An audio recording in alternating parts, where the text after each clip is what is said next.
Bienvenue au jour 1 du défi Jeune musulmane ose réussir.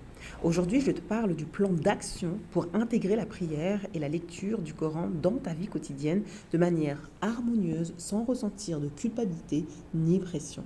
Avant d'aller plus loin, je veux vraiment que tu réalises ceci. Si tu veux être une jeune musulmane qui réussit à équilibrer sa vie spirituelle à son quotidien, il te faudra prendre le temps d'analyser tes journées, de lister tes principales activités quotidiennes, école, loisirs, famille, et de te demander où je place mon temps avec Allah dans ma journée.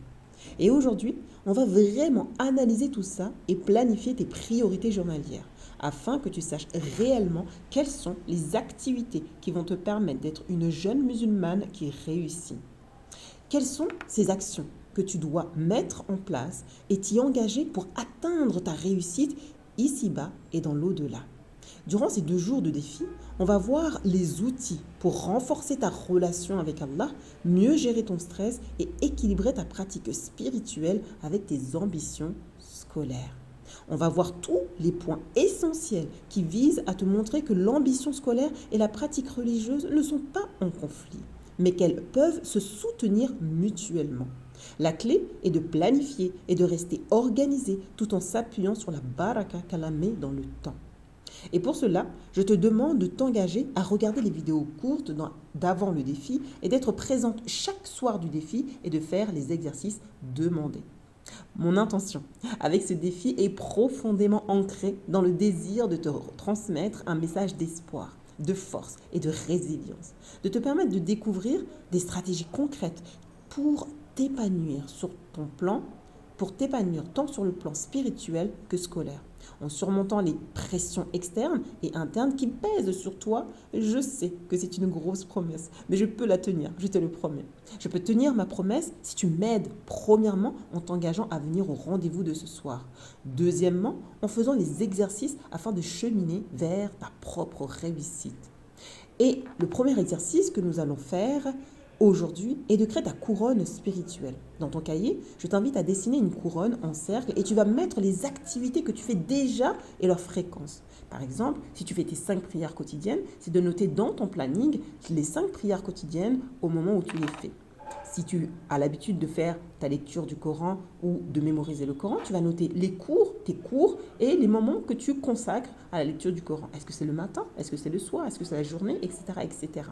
Tes invocations quotidiennes, tes invocations du matin et du soir, ton istighfar. Est-ce que tu as l'habitude de faire l'istighfar, c'est-à-dire de répéter 100 fois Astaghfirullah? Est-ce que tu as l'habitude de faire les salutations sur le prophète, les méditations, recherche? Est-ce que tu es à la recherche de la science religieuse? Est-ce que tu as des cours de Coran, des cours de sciences religieuses, de tafsir, etc. Note tous ces éléments dans ton planning.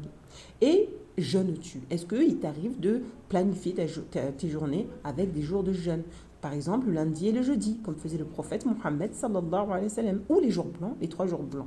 Note tous les éléments que tu entreprends et qui font ta couronne spirituelle. Juste, prends l'engagement de le faire. Ce que j'aimerais que tu comprennes, que la différence entre celles qui réussissent et celles qui ne réussissent pas, c'est que celles qui réussissent passent à l'action en remettant leur confiance totale en Allah et n'ont pas peur d'échouer.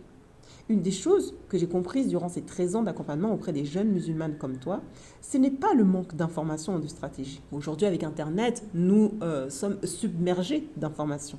Ce qui les bloque, c'est leur perception d'Allah. C'est les schémas de pensée qu'elles ont sur elles et sur la femme musulmane. Alors, la question que j'ai envie de te demander, c'est demande-toi réellement qui tu veux être auprès d'Allah.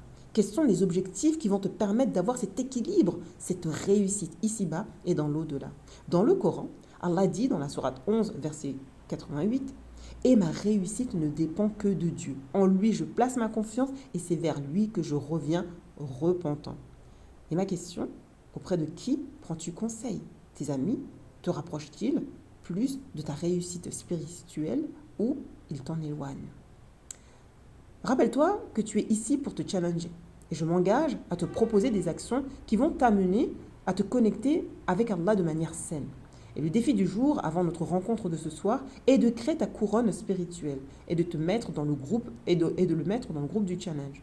Tout ce que tu as à faire, c'est de dessiner ta couronne avec les actions spirituelles que tu fais chaque jour, de la prendre en photo et de la mettre dans le groupe du défi avec la mention « J'ai réussi mon défi ». Et avec mon équipe, on s'engage à te faire un feedback bienveillant sur ta couronne spirituelle afin de te féliciter d'avoir osé relever le défi du jour. Alors, va vite faire le défi du jour en faisant ta couronne spirituelle et je te dis à ce soir pour notre défi en live à 20h30 heure française. Assalamu alaikum wa rahmatullahi wa barakatuh. C'est Mariama au micro.